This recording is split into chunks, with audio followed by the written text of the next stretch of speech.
Hey everyone, Shane here with etrailer.com. Today I have a 2019 Ford F-250 Super Duty. I'm going to walk through how to install the Air Lift Wireless Air Compressor Kit with tank. This is going to be designed for, obviously, airbags that you may have on your vehicle. This type of system is going to be used, it's going to be a dual path, so it's mainly going to be used for your construction type trucks. Or trucks that are used for like plowing, snow, stuff like that. Which brings me to what our neighbor does. He actually works for himself and plows snow. Sometimes we'll have a salt spreader in the back.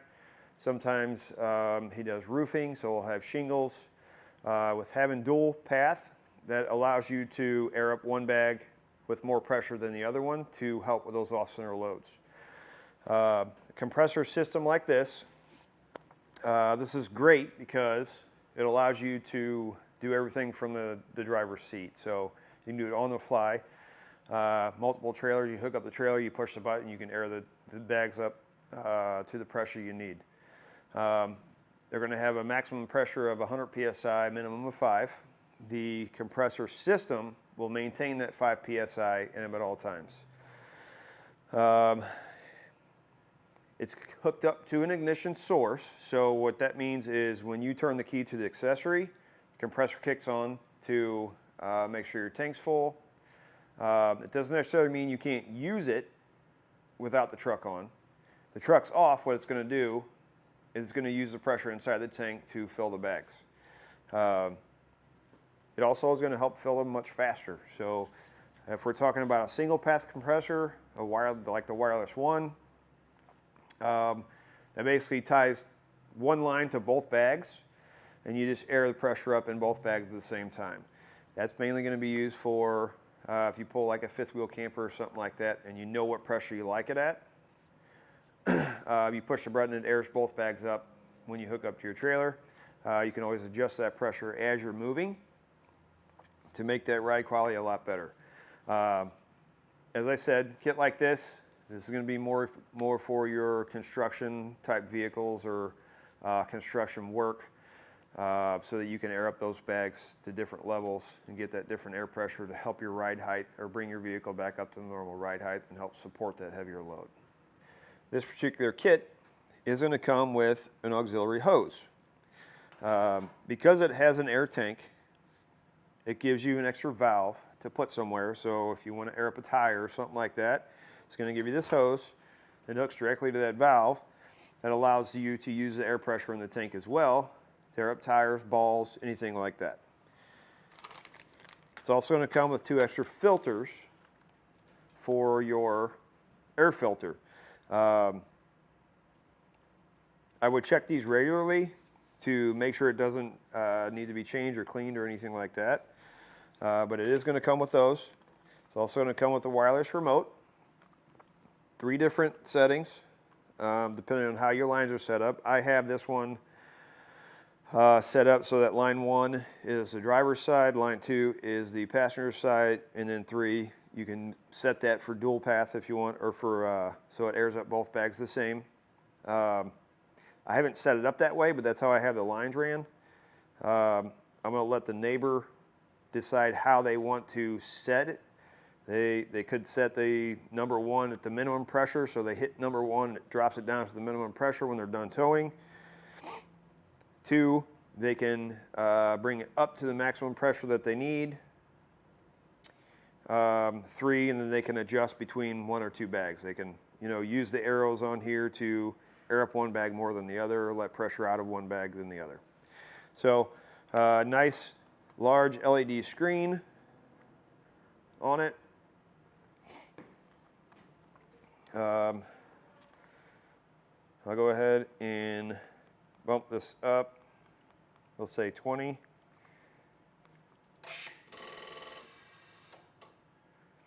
That's how fast it went. 5 psi up to 20. So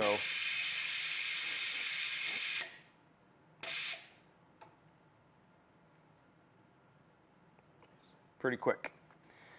That is the benefit of having a tank and a compressor set up like this. with just a compressor without the tank. It takes a few seconds to air them up, but having something like this, the compressor is going to run a lot less, again, because we're using the pressure in the tank. As far as the installation process, the hardest part about it is going to be getting your manifold mounted, your air tank mounted, and your compressor mounted. They need to be mounted in a similar to how I have them here, because your compressor ties into the back of your tank. Now there is 2 fittings in there. If you can't get your compressor this close to the tank, it's a fitting that fits on the end of this line and one that goes in the tank, and then you just run an air line between the two. From your manifold, you have another line that comes over and hooks into this guy here. And then of course, all of your wiring. Wiring is pretty easy. All the wires are marked with tags on them to go to what they go to. You only have a couple that you wire in back here. You have 3 of them that run up and tie to the battery and to an ignition source. The wiring is pretty simple. Other than that, all you're doing is running 2 lines from here back to your bags. They get teed in, and then a line from the back of your tank wherever you put your auxiliary valve, Schrader valve for the use of this guy here. It is time consuming, I will say that. Forward frames, they're too wide, so you can't use the U-bolt that comes with it to mount this guy up. So you will have to drill holes. It does come with self-tappers. The run the lines, easy. Run everything, you know, follow the factory wiring on top of your frame rail to get them back. Same thing with your wires here running up to the front. And anything you tie in, you can zip tie it to all that wiring. It keeps it up and out of the way. If it's something that you don't have the time or the space to do it, you can always check out our dealer locator. Find someone near you that is able to put it in. If it is something you want to try, give yourself a good day to day and a half to install it. But you want to give it a try, follow along with me and I'll walk you through how to do it now. To start your installation, you need to set everything out, determine where you're going to mount your compressor, your manifold, and your tank. Typically on the passenger sides, usually the easiest. We got some factory wiring here that's got some plastic fasteners. We can just pull those out and push all this factory wiring up top. I think I'm going to mount my tank right here. I got plenty of room. I can mount my compressor here because it's going to hook right into the back of the tank. And then my manifold, if I can get my tank back far enough, I'll mount my manifold right here in front of the tank. If not, I'll just go up here in front of it. Now that we've determined where we're going to put everything, we need to start getting our tank together. You're going to have a hole back here, which your compressor threads into. You're going to have a hole here, which is going to be basically the bottom. So it's going to sit like this. That's going to be for a drain. That's for any moisture that goes in the tank. This one here is for a pressure relief valve. You'll have one over here that's going to get this guy with an air fitting coming off the back or off the end of it that is going to have a line that connects to your manifold. On the back of the tank, you have another spot. That's for another fitting, which from here is going to go out to the auxiliary line for your air hose. So, pretty much start where we want. Get this guy threaded in there. We don't want to over tighten these because they are brass. So we'll go hand tight.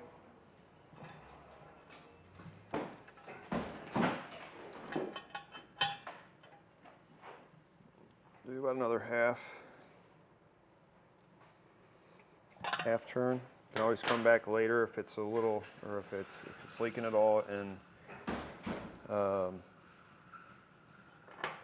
tighten it back up just a little bit more. Get our fitting put on the back, or the back side. Some of these are going to come with thread tape, some of them aren't.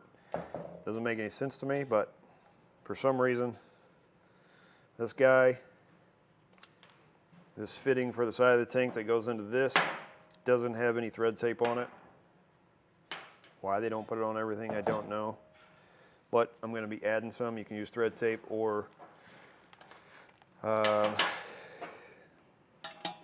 some of that paste. It's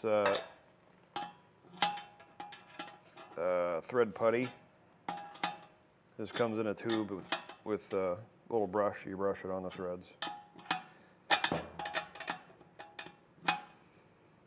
Notice there's an arrow on the top of this. You want to make sure that the arrow is facing away from the tank. The air fitting is going to go on the opposite side of that arrow. And this side is going to thread into this fitting that's on this side of the tank. Let's take it, we'll just spin it on there.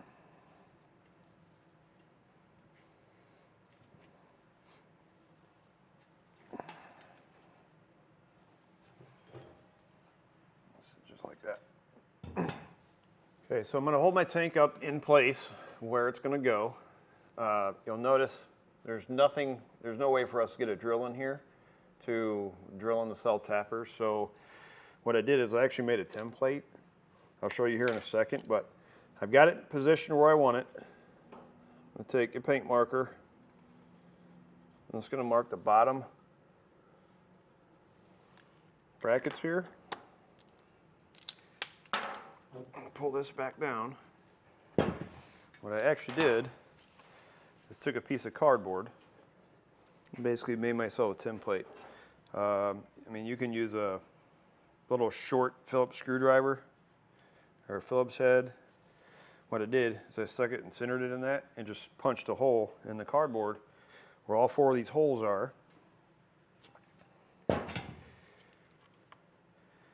Cut this out so it hits the bottom of that. Now I can take this, set it up here on the two marks that I made on the frame rail, take a punch each one of those four corners, and then I'll give them my spots where I need to drill my holes to line up with the holes in the bracket.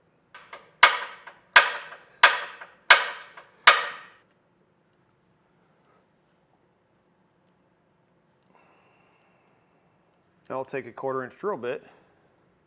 I'm going to drill out each one of those spots or marks that we made.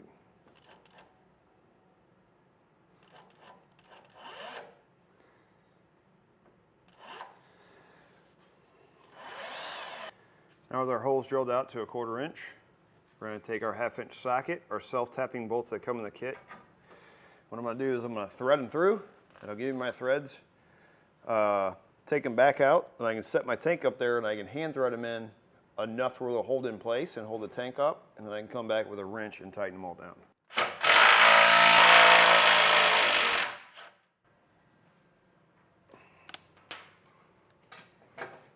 Your self-tappers are going to look like this.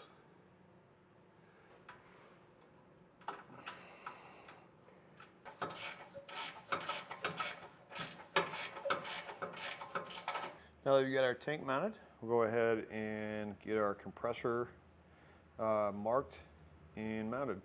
Compressor is going to come with 4 self-tappers that look like this. We're going to use a little bit smaller drill bit than we did with the tank because they are different self-tappers. You don't want to go too big with these because once you screw them in, if the drill bit is a little bit too big, these are not going to go in tight. So we're going to go quite a bit smaller. Actually, one size smaller than this center section here. And then we'll use these to mount our compressor, which we're going to be mounting right here.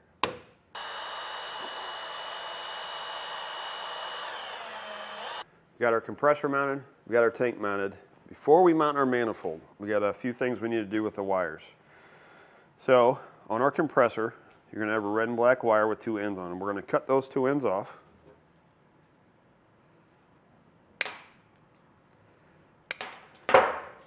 We're going to strip back both of those ends.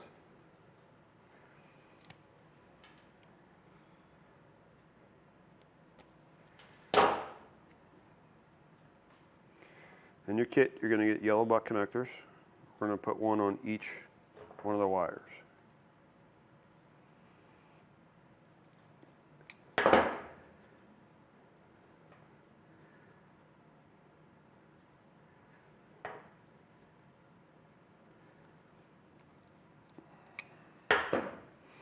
For our manifold, you're going to have two real small wires coming off the side. You're going to add a pink butt connector that comes in the kit to each one of those. Off the top, or off the side, your switch, you're going to have two black wires. We're going to add a blue butt connector. On one of them, I would suggest extending it, so add a little bit of extra wire. This is going to be a ground. It's going to make it very hard with this mounted up to get that grounded on the frame rail. So if you extend that wire, we can trim this off where we need to, add the ring terminal, and ground it a little bit lower on the frame. On the end of our hose, you're going to have a little red plug. On the end of our tank, we're going to have another plug. We're going to take this hose, and it's going to get threaded in to the side of our tank.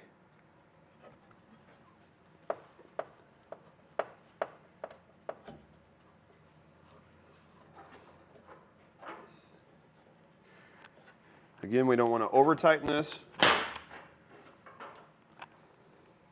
We can always come back later on, tighten up some more if we have a leak. We just want to make sure it's snug right now.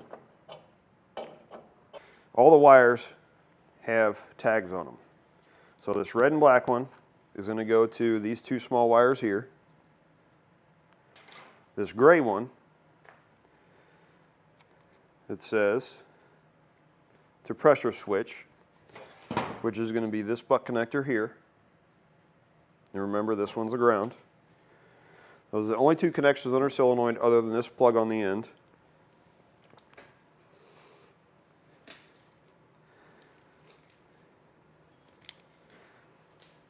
We're going to have these two wires, one with the red or the white stripe and the black wire. That's going to get routed over, and it's going to connect to the red and black off our compressor.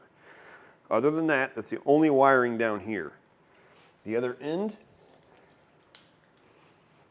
this is going to get routed up to the engine compartment. We'll have three wires. One that goes to the battery positive, one that goes to the battery negative, and then we'll find an ignition source for our compressor so that when we hit the button or ignition or turn the key to the accessory, our compressor will kick on. Other than that, our compressor won't run unless we have the ignition on. So wiring's pretty easy. It's just a matter of getting all this connected to the appropriate places and then getting all this tied up so it's not hanging down. So now we'll go ahead and get our manifold holes drilled out, and then we can come back and start getting all this wiring done. Now I've got my holes drilled for my manifold. It's going to be the same size drill that you use for the tank. 1/2-inch socket, we're going to be installing the self-tappers. I don't have a magnetic socket that's this size, so an easy way to do it is take a little piece of paper towel. That'll keep the bolt from falling out.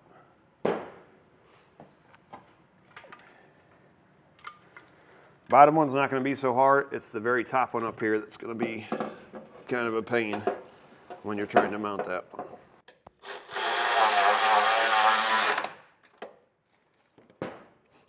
Now that we've got everything mounted, we'll go ahead and start connecting our wires. I'm going to start with the furthest one away here, which is our compressor.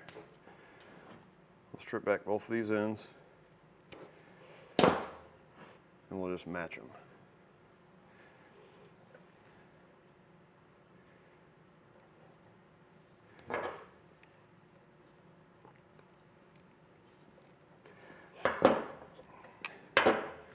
Take our heat gun or heat source, shrink them up. Now we'll do our plug on our manifold. What I like to do, rather than coming out here and doing it, feed it right through here like this.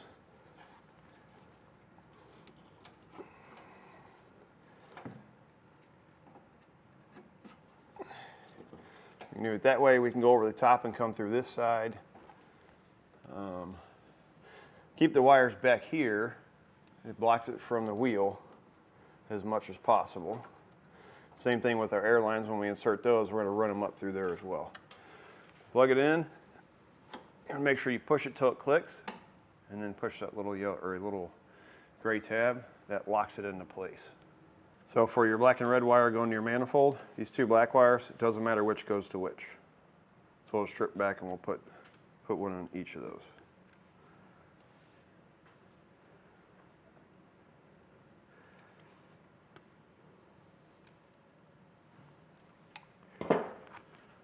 Ground wire will go about here, anywhere on the frame rail here.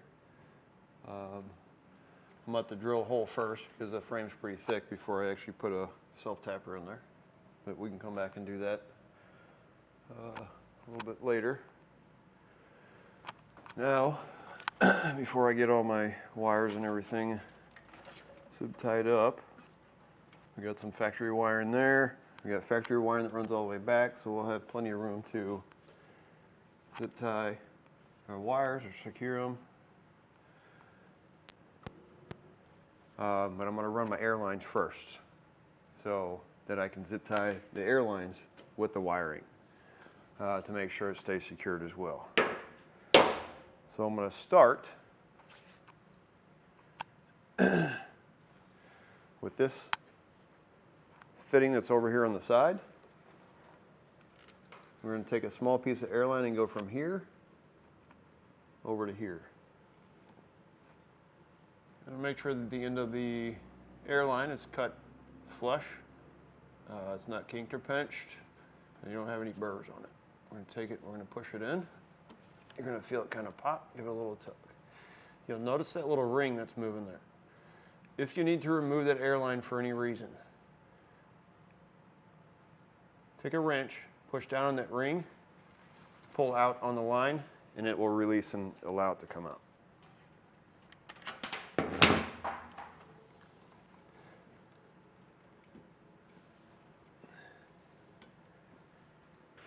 Now we'll start installing our air lines to our manifold. What I suggest doing, you have a number 1 and 2 on here, depending on how you want them set up for your controller. I'm setting the driver's side up as number 1, passenger side up as number 2. What I suggest doing to give you as much air line left over as possible for your auxiliary hose that's going to come off the back of the tank, I suggest starting at the bags first. That way you can run a line from there up exactly the amount you need, cut it off, and you have enough to go from the driver's side or passenger side up to this. And that'll give you some left over. Just run it across the frame rail here. I keep it away from anything hot or moving. The lines that run up on top there make it easy to zip tie it. And if you look right up here, I actually have my passenger side line ran through my hat channel.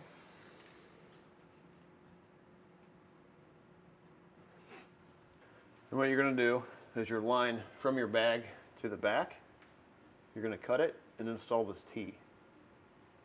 You're going to install this the same way you do the other fittings. Make sure it's cut flush. Push the 2 ends in, and then this line coming off of the T is the one that runs up to our manifold. We're going to do that same thing on our driver's side. If you do that way, you're going to have about this much line left over, which means from the back of the tank, you're going to have to put that Schrader valve for that hose. A lot of people will drill a hole right here and put that Schrader valve right there. Again, you're not going to have a whole lot of extra. Our neighbor wants their Schrader valve put in under their gas tank lid, so I had to get some extra line. Kit does come with a Schrader valve, and the way you would put that on is just heat this up a little bit, and then you're going to take the Schrader valve and you're just going to stick it on there. This is what your Schrader valve looks like. Just heat this up a little bit. I wouldn't put a flame to it. If you have a heat gun, just kind of heat it up just enough that you can take this and stick it on there. It'll make it a lot easier, and then when that gets hard again, it'll seal around these burrs. But yeah, you'll just put that on there like that, and that'll give you your Schrader valve. You can drill a hole here if this is where you want it. That'll give you your valve for your auxiliary hose. So, as I mentioned, our neighbor wants their valve for their auxiliary hose inside here. The problem is this whole back side of this, we've got a metal plate. He did delete this, so this tube right here for the DEF fluid is going to be coming out. But again, this is rubber, so I can't really mount it to that. So I think what I'm going to do is I'm going to go right here to this side. We should have enough room once this is gone to be able to reach in there and hook the hose up.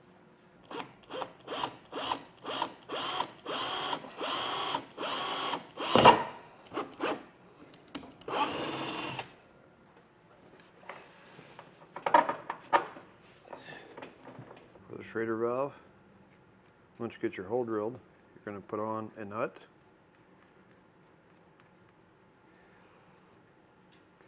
And a star washer. We're going to go up through the hole.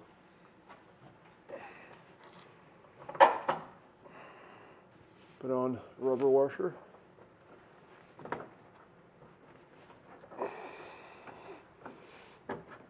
Flat washer.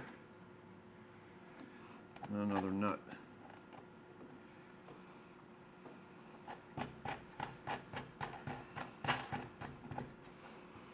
And we're going to take a 1/2-inch socket and wrench. And we'll tighten them down.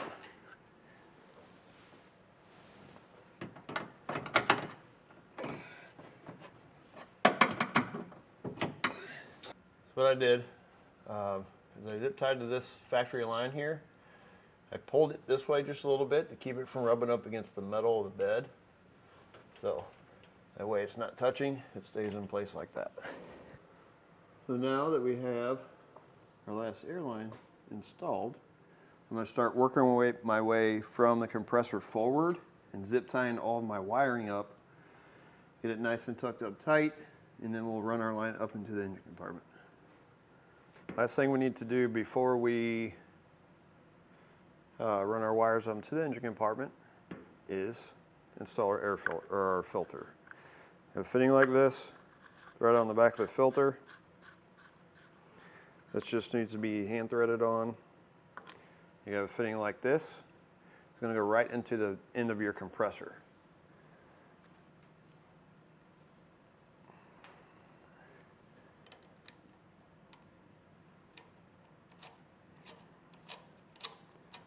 Throw that on, get it tightened in there. Now your filter needs to be somewhere where it's not going to get wet, away from moisture as much as you possibly can. So, where I find the best place to put it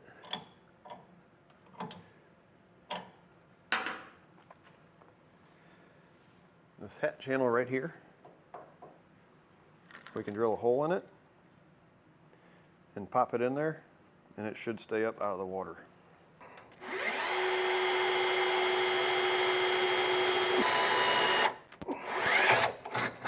You're going to have some thick, kind of flexible line. Stick it on the back of your filter.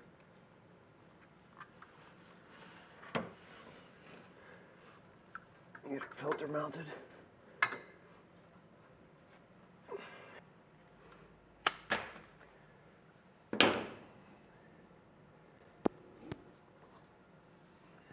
So I pulled my wires right up here in this corner. It's pretty open. It goes down right behind the wheel well liner.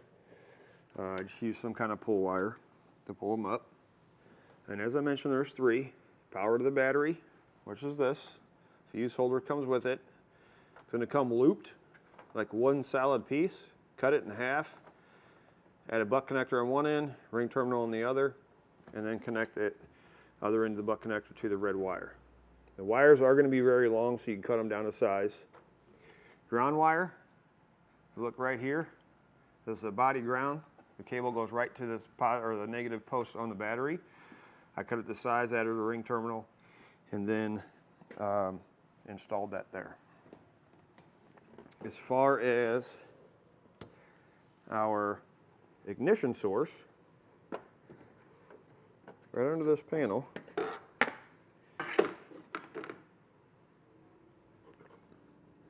this very inside row, second one back, there's a 5-amp fuse. It's for a range sensor.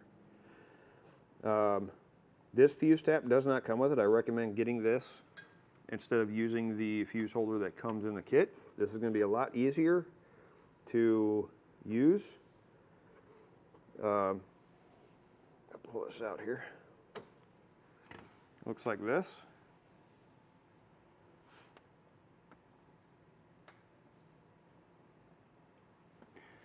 You can find those here at etrailer.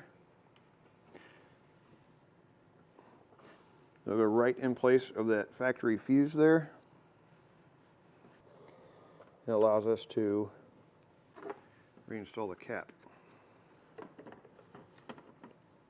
So I inserted the fuse, turned my ignition on, got the compressor running. For some reason it wasn't shutting off. So I sprayed some soapy water on all the fittings to check for any leaks, and I found a couple. So what I did is I let all the air out of the system, pulled those fittings out, re-wrapped them with thread tape again, a little bit thicker this time, reinserted them, tightened them down, and tried it again, and we got all the leaks out. So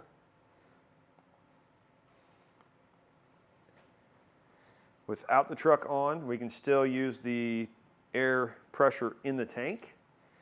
I'll let the air out first. That's already in the bags.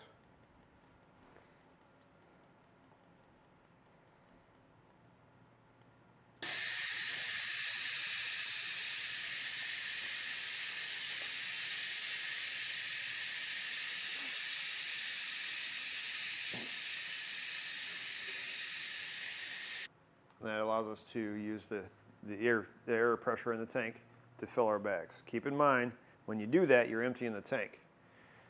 When the bag's emptier, you go back down to 5 psi or the minimum. It's not putting it back in the bag, it's emptying it out through a valve on your manifold. So when you turn your truck on, that compressor is going to kick on until the tank fills back up. So just keep that in mind. And that about does it. Once you've got everything tested, everything's working correctly, you're ready to go. So do it for a look at installation of the wireless air tank system for rear air suspension on a 2019 Ford F-250.